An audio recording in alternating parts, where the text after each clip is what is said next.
예, 안녕하세요.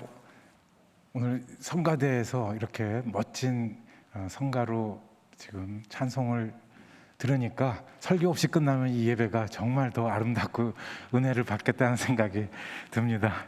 예.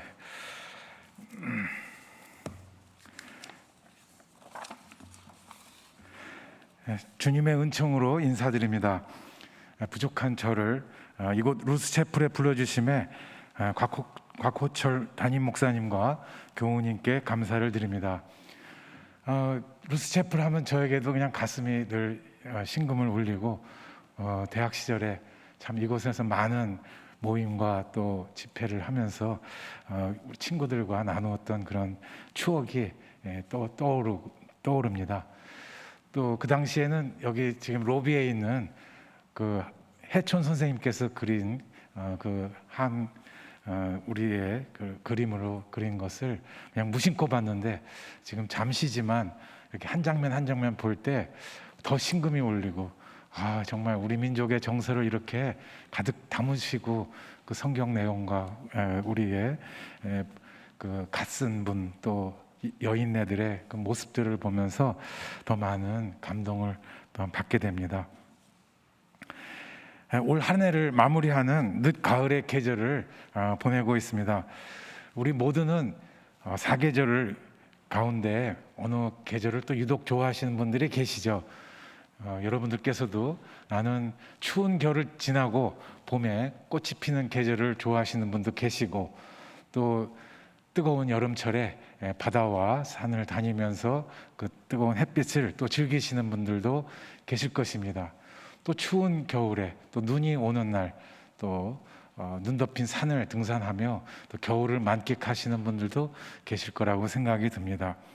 여기서 가을을 건너뛰었는데요. 사실 저는 가을을 좀 탑니다.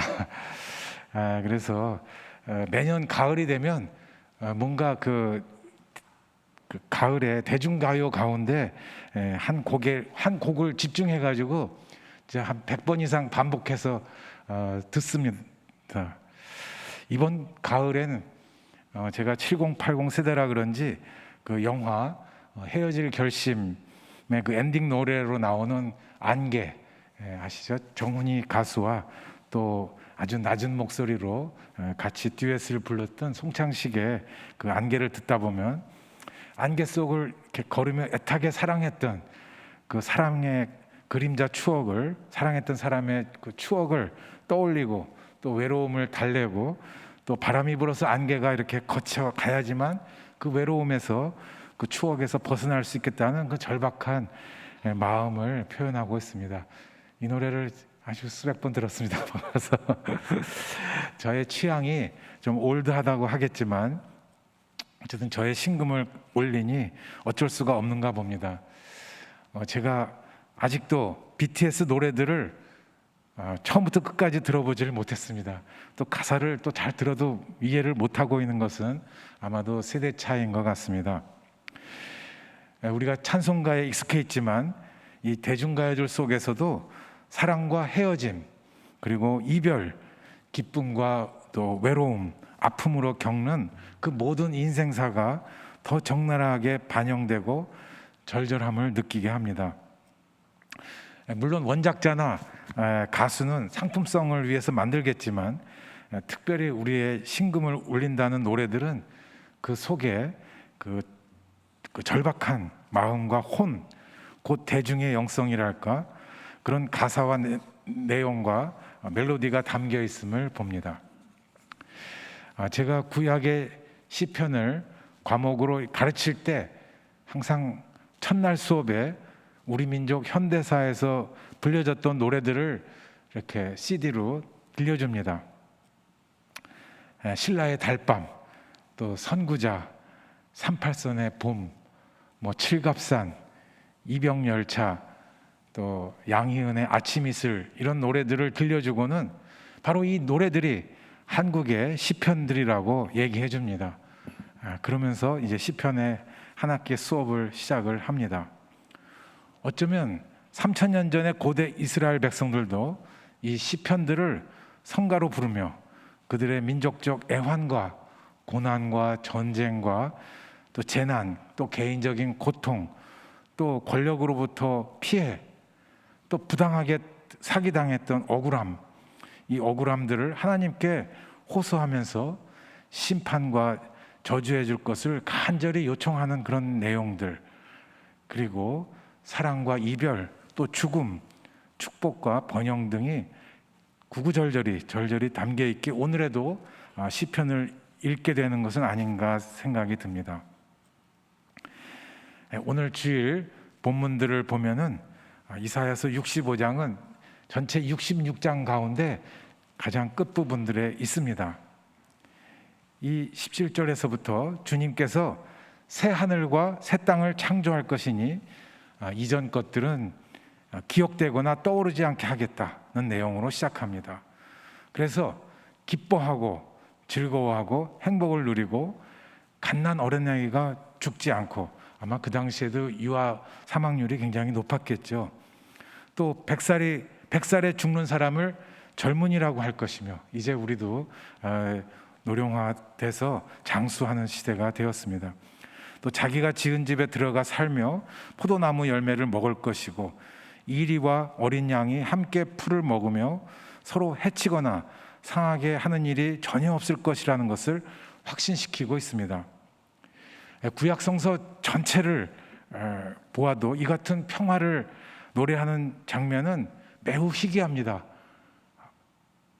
아담과 하와서부터 말라기서까지 쭉 읽어보면은 다 대부분 갈등과 대립과 분노와 뭐 이런 내용들이 거의 대부분이고, 이 같은 장면이 매우 희귀합니다.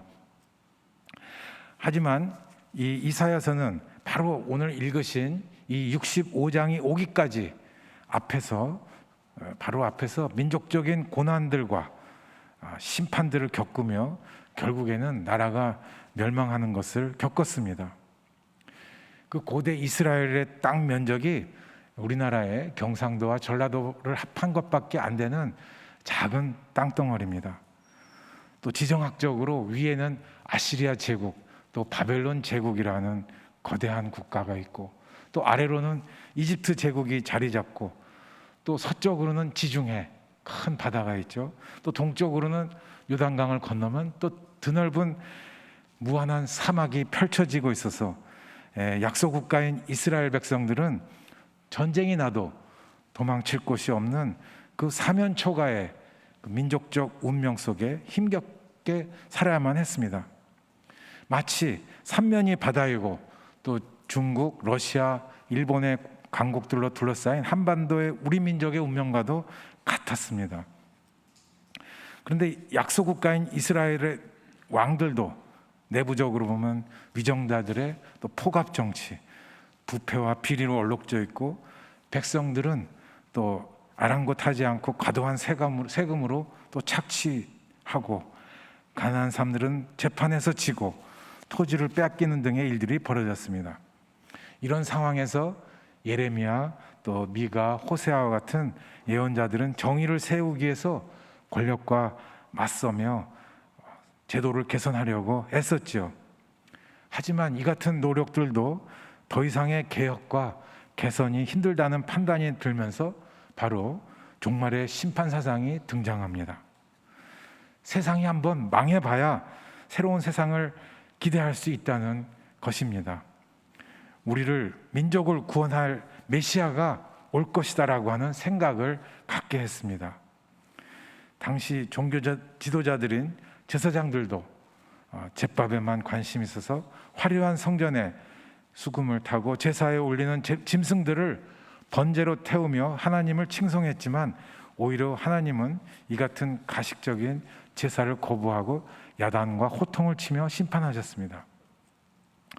결국 기원전 587년에 바벨론 제국 침략으로 멸망당하고, 왕궁과 성전은 파괴되고, 젊은이들은 전쟁에서 죽고, 백성들은 추위와 기아의 고난을 견디며 살아야 했습니다. 또 왕과 상류층과 도자기 만드는 기술자들은 또 바벨론 제국의 포로로 잡혀갔고, 그래서 유다라고 하는 나라는 이제 국가를 상실했습니다. 그래서 이사야 예언자는 남아있는 유다 지역의 백성들을 위로할 수밖에 없었기에 위로하라, 위로하라, 위로한다 라고 하는 말을 반복해서 선포하고 있습니다. 바로 이 같은 엄중한 내용들이 바로 오늘 읽으신 이사야서 65장 직전까지 있었던 그런 내용들입니다. 그러니까 이사야서 전체에 아마도 한 10분의 9는 이 같은 국가적 기운이 기울어지고 또 도탄에 빠져서 이제는 더 이상 희망이 없이 종말을 기대하면서 일단 현재 이 정치 사회에 대한 정의와 심판의 종지부를 끝내고 새로운 세상을 기대한다는 내용이 오늘 65장 본문인 것입니다. 그래서 이 오늘 읽으신 시편도 다시금 온 땅아 소리 높여 주님을 찬양하여라, 함성을 드리고 터뜨리고 즐거운 노래로 찬양하라 하면서 다시금 뭔가 희망을 주는 그런 내용으로 시편 98편은 전하고 있습니다. 이렇게 대외적으로 보면 고대 이스라엘은 작은 면적의 땅이고 다 사면초가로 있는 그런 나라라서 호시탐탐 늘 제국의 그 점령을 당하려고 하는 그런 곳이었지만 이스라엘도 조공을 바치면서 정권을 유지할 수 있었습니다. 그래서 우리나라에서도 조선시대에 어느 왕은 친명나라 또 중국의 정책들을 펼쳤는데 이스라엘에서도 친바벨론 정책을, 또 그 다음 왕은 또 친이집트 정책을, 그래서 이렇게 왔다 갔다 하면서 균형을 유지하면서 그것을 나라를 유지를 했습니다. 결국 유다를 멸망시킨 바벨론 제국도 오래지 않아서 신흥 페르시아 제국에 멸망당하고 약소 국가들의 포로민들은 본국으로 귀환할 수 있었지만 계속해서 꼭두각시 총독의 지배를 받았습니다. 2500년 동안 그래서 나라가 없이 있다가 1948년 이스라엘은 2차 세계대전 후에 독립국가를 이룰 수 있었습니다. 오늘 누가복음 21장도 역시 로마 제국의 상황에서 본문은 재난에 대한 예언입니다. 예수님께서 성전이 무너진다는 말씀으로 시작합니다. 솔로몬 왕 때 지어진 이 성전은 앞서 말씀드린 바벨론 제국에서 한번 무너졌습니다. 다시 재건을 했지만 또다시 성전이 무너질 재난을 예언하시니 백성들로서는 또다시 공포감을 가질 수밖에 없었습니다. 여기서 실제 상황은 이렇게 전개됩니다. 로마 제국의 지배를 받던 유대인들은 유일신을 믿었기 때문에 그 당시 로마 제국이 다신 종교로 해서 여러 국가들을 점령하고 포용 정책을 하는 것에서 공존하기가 힘들었습니다. 그래서 예수님 태어나시기 전에 160년 전에 마카비 형제들이 로마 제국과 전쟁을 벌여서 일시적으로 로마 제국으로부터 독립국가를 만들다가 또 제압을 당했습니다. 또 예수님께서 돌아가신 후 약 30여 년 후에 66년에 제2차 유대인들이 다시금 로마 제국에 저항을 하기 위해서 마사다라고 하는 헤롯 왕의 그 별장을 꼭대기에 올라가서 3년간 저항하다가 다 진압되었습니다. 그러다가 또 한 60년 지나가지고 130년경 바르 코흐바라는 유다 지도자가 또 독립운동을 벌이다가 또 제압을 당했습니다. 이렇게 유대인들이 세 차례나 로마 제국에 크게 저항을 펼쳤다가 실패했던 것들이 바로 이 재난과 종말로 여겨졌다고 또 보는 것입니다. 마치 동학혁명이 부패한 조선 왕조와 또 군인, 위정자들, 또 청나라와 일본에 대한 저항을 했다가 실패한 경험과 유사하겠다고 하겠습니다. 이런 실제 역사적 배경을 하면서 누가복음에서 예수님께서 다시 재난이 생길 것을 예언합니다. 성전이 무너지고 돌들이 다 무너질 것이고 민족들 간에 전쟁이 일어나고 지진과 기근과 역병, 게다가 적재자들도 등장해 괴롭히고 부모와 형제, 친척과 친구들까지도 배반할 것을 예고합니다. 한마디로 세상의 종말을 예언하시는 것입니다. 예수님 당시에는 성전이 무너질 정도였지만 어쩌면 지금은 지구라는 하나님께서 창조하신 이 생태계가 지금 위협받고 무너질 심각한 정도가 되었습니다. 한 국가의 지도자의 노력만으로는 해결이 안 되고 전 세계가 정쟁을 중단하고 평화를 유지하며 지구 환경을 보호하는 노력을 함께 노력해도 모자랄 형편이 되었습니다. 여러분께서도 이미 잘 아시지만 지구온난화 위기로 지구 생태계가 요동을 치고 있습니다. 지난 10,000년 동안 지구 온도가 1도 올라갔다면 이제 100년 동안 1도가 넘게 올라서 앞으로도 탄소를 줄이지 않으면 이 거대한 지구적 재앙들이 닥칠 것을 끊임없이 예고하고 있습니다. 또 코로나로 전 세계인들이 3년째 고통을 받고 수많은 분들이 돌아가셨습니다. 또 러시아가 또 우크라이나 전쟁을 시작해서 지금껏 진행 중이고 많은 민간인들과 군인들이 죽고 부상당했습니다. 또 얼마 전 우리에게는 일어나서는 안 될 이태원 참사로 많은 젊은이들이 어른들의 부주의와 경시로 꽃다운 나이에 희생되었습니다. 정말 책임자들에 대한 엄한 처벌이 반드시 있어야겠죠. 또 남북 관계도 얼어붙고 자고 나면 미사일이 몇 발 올라갔다는 속보가 일상화되고 있습니다. 이제 곧 오실 예수님을 맞이한다면 예수님께서도 종말적인 상황에 하나님께서 창조하신 세계를 보존하시고자 삶을 보여주실 것이고 정의와 평화를 실천하시며 올바른 사회를 만드시려 하실 것입니다. 또한 개개인 한 사람 한 사람의 영혼을 구원하시기 위해서 상처받은 자를 치유하고 어루만져 주시기 회복시키실 것입니다. 저는 개인적으로 몇 달 전 그동안 학교 다니던 학교를 봉직을 하고 조기 은퇴를 했습니다. 은퇴 전에는 은퇴 후에 대한 걱정들을 많이 했는데 막상 가정 생활에서 이제 몸을 바짝 낮추어 잘 적응해 나가고 있습니다.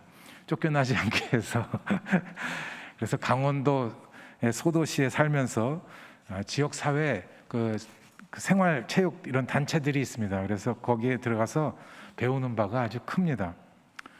조그만 식당을 운영하는 사장님도 만나고 부동산 사업자, 또 미용실 하시는 분, 아파트 경비원, 또 배달원, 또 대리운전 기사, 또 식당 설거지 하시는 분들, 모텔 미화원 등등 여러 사람을 만나니 살아가는 방식들을 또 보게 됩니다.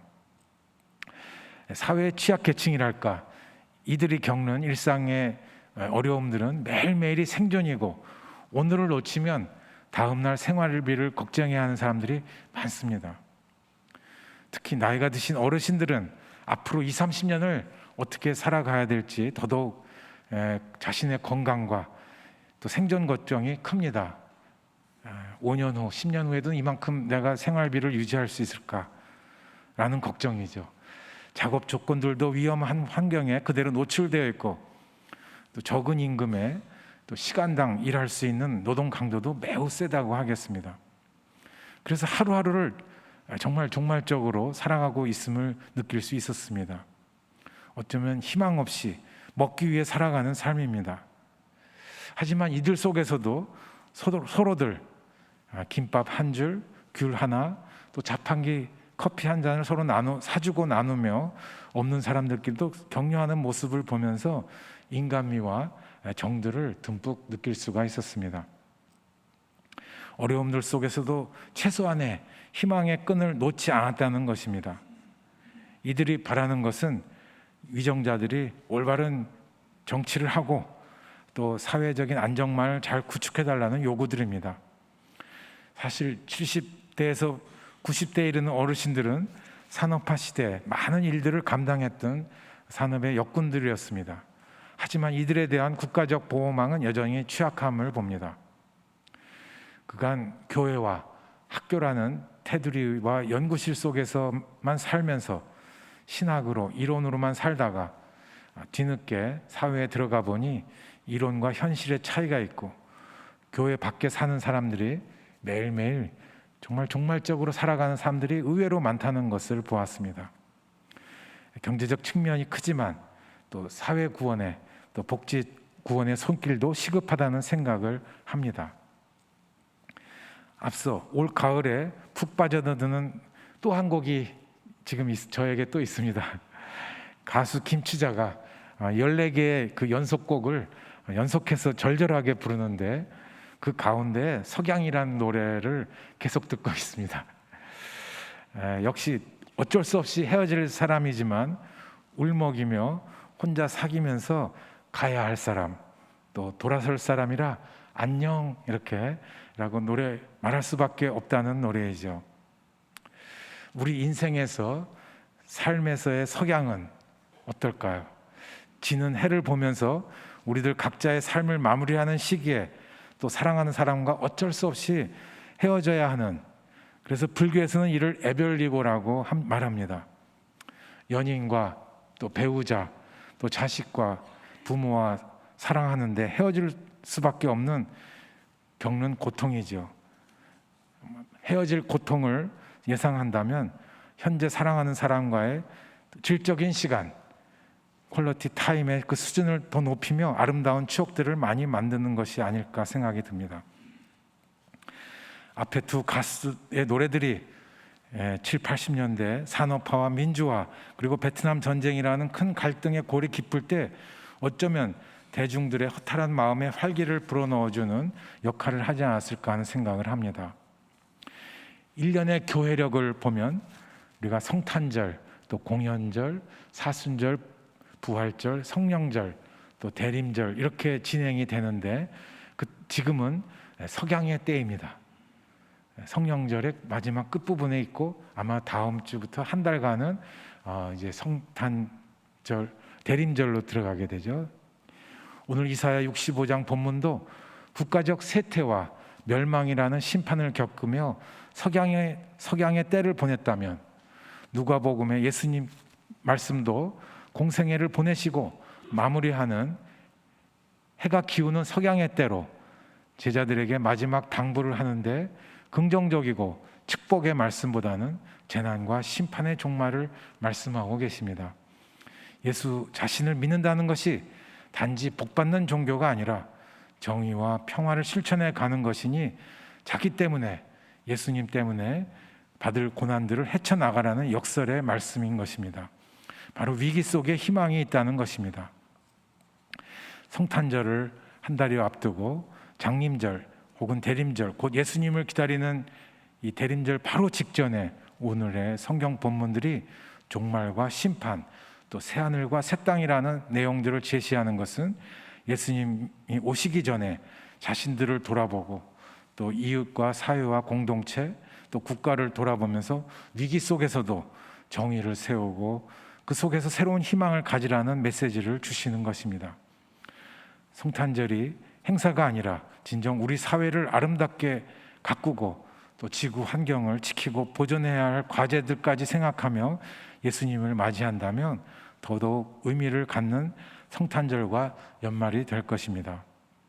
새해에도 우리 루스채플에 나오신 우리 교우님 여러분들의 가정에 사랑과 평화 그리고 건강과 행복이 가득하시길 기원드리며 명예의 전당인 이 루스채플 대학교회가 연세대학교의 영적인 그런 리더십의 역할을 더욱 잘 감당하시는 소중한 곳이기를 기원합니다. 아멘.